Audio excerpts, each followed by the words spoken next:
Yes, it is a beautiful day and yet another opportunity to be having your view this amazing content on the Experience Show. And right on today's Experience Show, I have with me an amazing creative in the world of art. His name is Ibim Cookie. Now let me bring it down and let me take you down a bit to this guy's bio before I let him introduce himself so that he will know I'm a big fan as well. Ibim Cookie happens to be a student of University of Enugu, right? And he has made a lot of artwork that is selling. When I mean selling, they are selling amazingly outside the shores of Nigeria. From Abuja, that is Nigeria, to London, Johannesburg, and to the entire shores of the world. This man right here is doing a lot for himself. And on the Experience Show, he'll be letting us in to his secrets and more so about himself on the show. Ladies and gentlemen, I have with me in the studio Ibim Cookie. Bro, bro, this is like 3 years now, Abi. Yeah, Or like more, 3 you years. didn't change a lot. You don't even change them. You just the guy. Like 3 years old. What's up now, my G? My dear. Man, you're looking, you're inside clothes. Nearly whining me, guy. Nearly whining me. How is it going, my G? How is it going? Everywhere is good. Everywhere is good. Man, seeing a lot of you on social media, on one newspaper, one international newspaper or the other. You know, the last time we had this kind of conversation, it was about you going on an interview on Al Jazeera, Yeah, right? yeah. Talking about your art and a lot, bro. And to come to think of it, it is somebody from our own Port Harcourt, hmm, that is headed to the world, bro. It's like a lot. So let us into your history a bit about the Ibim Cookie, the artist thing, because I know you are from your bio. It states that you studied architecture, Yeah. right? But all of a sudden, you just dusted the architectural part. I not dust it though. As well, it's no clients that called me. I'm going to site after here. Really? So I Oh, not but dust so, it. so you're going to let us know how you're putting everything together. Like, how is it working? Yeah. So the thing with architecture is I Yeah. still design buildings a lot.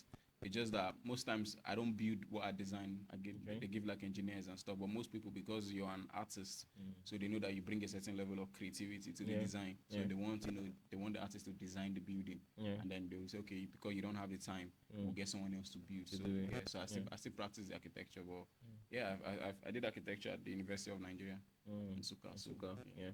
So looking forward, how have the journey been so far? You know, you and the artist. You know, because I really know that architecture is one particular field of study that requires a lot.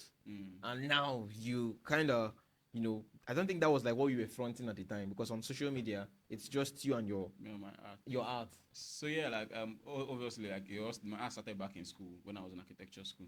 Okay. It's like a long story, but the long and short is I went viral in around 2016, 2017 for the first time, and then I got my first show in South Africa, and it just took off from there. I won the Nigerian Teens Choice Award. I won the Garden City Advancement Award. I got appointed as the ambassador for culture and tourism. Yeah.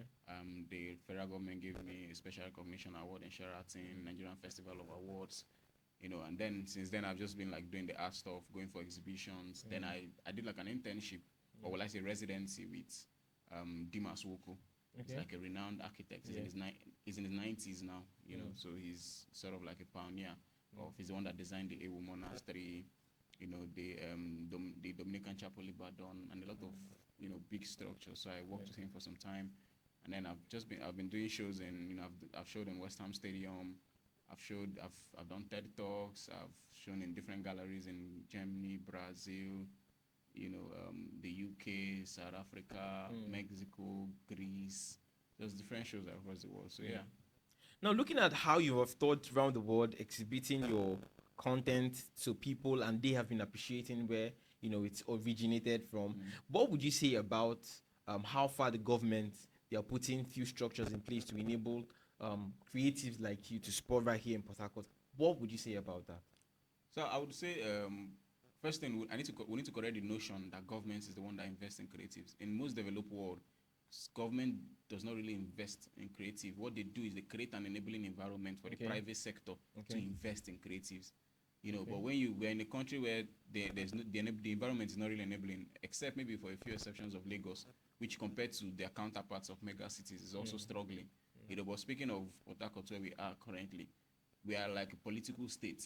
So it's like government is more focused on politics than even governance or creating an enabling environment. Yeah. You know, and I keep saying something, just like with the protests that are currently happening.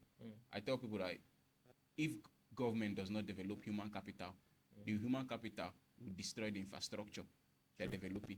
You get, so you can see like in Kano now where they had an ICT center, people are looting it. You know, in Port Harcourt, we focus more on flyovers and roads and all these things. But if you don't develop individuals and make them sustainable, they'll go and remove manhole from those places. They'll remove the fence in this thing. You know, they'll paint over the flyovers. They'll steal street lights and stuff. So so I think the government should really focus on creating that enabling environment and partnering with private sectors so that they themselves can fund and monitor creatives. Yeah.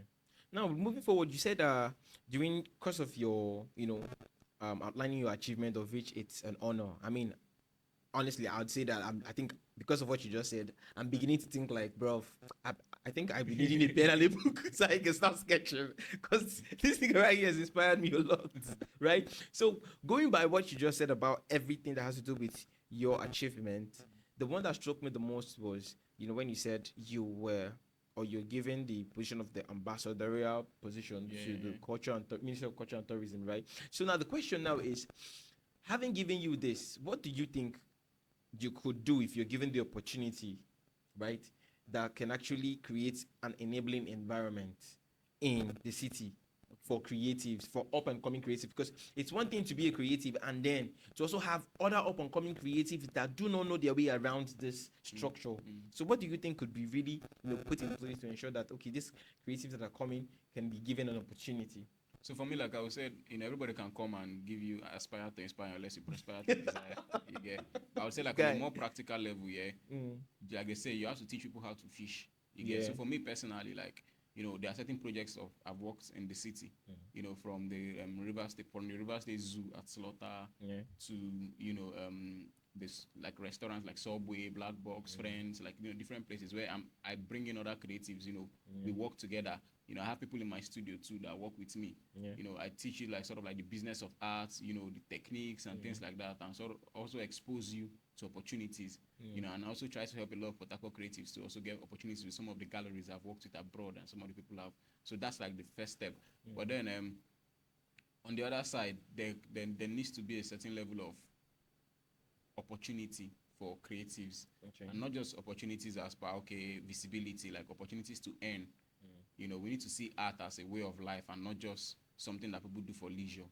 You understand? We need to make sure that our city, as much as we're having big flyovers and whatever, we should be known for certain monuments. Why people want to go to Paris or go to certain places, even London and the rest, is because there are certain things that artists and creatives have done that makes, you have from the Eiffel Tower, that is a building, but around it there are artworks and stuff. When you go to the US, you have the Statue of Liberty. You have landmark projects. So we should start doing things like that in Port Harcourt, so that creatives, they earn from those kind of projects and they also push themselves, instead of this one where government always gathers a lot of people and come and talk about empowerment and then they give you bag of rice and Indomie grant or bag of rice. No. Invest in landmark project that benefits not just the city through tourism, but also benefits the artists them, through those kind of projects. So So that is beautiful. Not like you rightly said, sticking on some political, outdated projects. Just like some persons I call in Lagos and they be like, bro, I think I want to come down to Port Harcourt. Yes, why? Because I heard you guys have like lots of flyovers, and that is not a good thing, you get. So if they could really go back to the drawing board to see how they can actually empower people through creativity, that's what we are lacking at this point. And also, right, what are your futuristic projects, your futuristic plans around art? Because I certainly know that you're a Port Harcourt person. I'm not doing this because you told me you are here, you've gone here. You be still Port Harcourt boy. You know that you want to be. I mean, I like being here. Exactly. So what are your futuristic plans you have for your brand and, of course, for Port Harcourt City? Like here. So I would say for Port Harcourt City, obviously, in the nearest future, I want to have like a proper art gallery. We don't have like a proper art gallery. Okay. I want to have like a proper art gallery in the town. I want to have like a residency program where every year I'll bring like a couple of creatives and artists together in the same space. Okay. We're gonna like offer you stipends every month to fund you creating projects. After that period of say 6-7 months, we organize like an exhibition, and then we sign some of the artists and actually like promote their art and push them to galleries and representation around the world. Okay. But for like short-term futuristic goals, I'm currently working on my solo exhibition, Okay. which is titled "The King of the Niger Delta." Beautiful. Wow. It's a story about King Jaja of Opobo, Mm. his life and times from 1821 to 1892. Okay. So would it be done here in? No. Nigeria? It will be done in Alexis Gallery. It's a gallery owned by a Greek couple in Victoria Island, Lagos. And then it's a touring show. So after that, the next show will be in South Africa. And then the next one will be in Asco Gallery, Berlin. And then the next one will be in Disrupt Space Gallery in London. Okay. So the show basically talks about, you know, a lot of us, when you hear, I can bet you that almost every young person in Nigeria has heard about King Jaja. Yeah. Just the same way they've heard about Usman Dan Fodio, just the same way they've heard about certain people. Yeah. But a lot of them don't know the real story. You know, they just say it in passing as, okay, these are people that fought for certain struggles. Yeah. So King Jaja currently has one of the longest surviving dynasties in West Africa. You know, and it's even more inspirational the fact that he was not from River State or Opobo. He was an Igbo boy that was sold into slavery. And then he ended up fighting his way to become king and then control the palm oil trade, you know, in the early 1800s to the point that he fought the British Navy and won, you know, and then they had to send him on exile, and he was instrumental to, you know, Ghana Ashantis being free and stuff until they, you know, they exiled him. And so it's a story that I'm really telling. And it's not just about King Jaja. I'm also going to talk about like traditions we have in the Niger Delta, like, you know, like the boat regatta, like the one-time masquerade celebrations, the area ceremony for women, you know, just things like that. So that's what I intend to do, and I intend to push like Niger Delta, you know, to the world so that I'm not coming to these places as just a Nigerian artist. You know, the tag, the King of the Niger Delta, it shows you that there's somewhere this person is coming from. And there's a story he's telling. Yeah. You know, in the international space, when you tell most white persons, yo, have you been to Nigeria? They say, no, but I know Lagos. And it's just Lagos. But there is Niger Delta in Nigeria that has a culture, it has an heritage, it has a lot of people outside there needs to really, you know, get acquainted with. Now, to most creatives, right, that are artists already, right, are there kind of opportunities out there you feel you can actually, you know, give them a heads up on? That could actually propel them to some level at a time? Yeah, so for creatives, I would say before we talk about like international opportunities, like applying for opportunities online, those are like high hanging fruits. You know, for low hanging fruits, I would say for you to get visibility as a creative person, you need to focus on your environment first. You know, what can you do within your environment that gives you that visibility? So let's say you're a painter, you know, there are like public spaces or walls or even secondary schools or places where it's like, you know, the walls are not looking too great. You know, if you can get funding or support from maybe family or friends, you know, paint on those places, like do something creative that when people drive or pass by, they look and they say, who did this? You know, that's a low-hanging fruit. Yeah. You know, for other ones too, I would suggest like you mingle with creatives who are higher up than you or who are more advanced than you in that field, and let them sort of like show you the way or plug you up to opportunities. Because one thing, a lot of times, the major thing we lack in Port Harcourt is that community. You know, everybody's doing their own thing and expecting, okay, we'll meet at the top. You know, but you get to the top and then, like Ashake said, it's lonely. At the top. So lonely. check Lagos, most of the musicians and artists that thrive. Like if you check all these Yemoli, Ashake, Black Bones, all of them, they went to UI, University of Ibadan. And then all of them started from there and started growing and growing. So you don't just start making friends at the top. You know, you start with your local university or community, like find out, okay, you guys should work on like projects together. True. And then when one person picks, you know, it trickles down into the other people, because whoever is like, okay, where are you coming from? You know, and that's the same way Afrobeat is. So for musicians, creatives, whatever, like start with a community of people, work on, you know, low-hanging fruit projects around your community, and then you can go from there. Wow, this is very beautiful. So if it wasn't artist, if it wasn't drawing, if it wasn't the architectural discipline, what exactly would you have been doing? I think I would play football. I think you resemble one self. I play football. So you play football very well. Yeah, so you would probably you might have been signed to one of these clubs, Manchester. No, I was in an academy, funny enough. I was in an MTN academy, Wow. So what happened? No, my parents wanted me to go to school, like every African parent. So I went to school. So was it something that got you mad at the time, or you later found reasons to, you know, succumb and then accept? No, that one didn't get me mad. What got me mad was when I was in architecture school, I think 200 level, when I discovered I was art I really wanted to do. I wanted to switch. You know, my parents didn't want me to switch. So it was a tough decision, but I just had to say, okay, you know what, let me. So incidentally, towards the end of the course, I started enjoying it.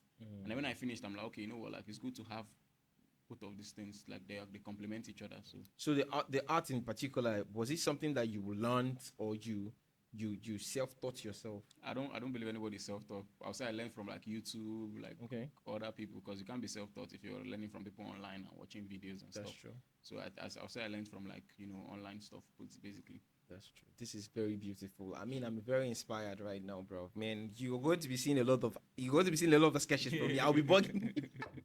I'm going to be bugging you from here. Oh my goodness. So at this junction, I'll be drawing the curtain close. But before I do that, I have one last question to ask to our guest in the studio today. So what is that word of advice or word of encouragement you'd want to give to every creative now in general? Every creative, be it in the artistic sector, the music, the drama, whatever it is, provided you're a creative, be it content creator, all of them are creative joined together. What is that word of encouragement you'd want to give to them? I would say you will never be ready. There's no time when all the circumstances that surround you will be perfect for you to make a move. You understand? There's no time you have the adequate funding. There's no time you have the adequate equipment. There's no time you would be in, the best environment or whatever. So wherever you are at the moment, you need to start working your way from there. Start doing what you have with whatever there's a favorite quote that one of my mentors said, Chuck Close. He said, inspiration is for amateurs. The rest of us just show up every day. So if you keep waiting for that spark or that inspiration or whatever to be able to move, you won't move. So just start every day. Like if you're drawing, just keep drawing. Start from somewhere. If you're writing, keep writing short stories. From there, you becomes a book and stuff. So that's my advice to them. All right. So you're on social media, so we can follow you up, get to see your work, appreciate your work, comment on your work. Where can we follow you up on? Me, I'm Ibim Cookey everywhere. Ibim Cookey on Ibim.Cookey on Instagram, Ibim Cookey on Facebook, Ibim Cookey on LinkedIn. Like if you just Google me, like I think most of those informations will come out soon. All right, you've already heard it from the horses. Whatever you're doing, you just have to be consistent, and there's never a time better than now. So yeah, better start now. See, as you're watching this video, after this video, if I pause the video first, start, then continue the video. It's very, very important. Thank you so much for being a part of the show. I really appreciate, and I certainly know that I'm going to be seeing more of you whenever you're in Nigeria. Just keep buzzing, and I will show you my work. You'll be signing autograph for my work. All right. So to our viewers, thank you so much for being a part of the show. Until I come your way next time on the next segment of the show, I am so pleased that you're loving this content already. And don't forget to follow us up on all social media platforms at Tepoc TV. You might just be so surprised we get to single you out and then get to have you on the show as well, so people can know that you are active on our social media accounts, right? All right, right now it's a wrap. See you next time. We love you.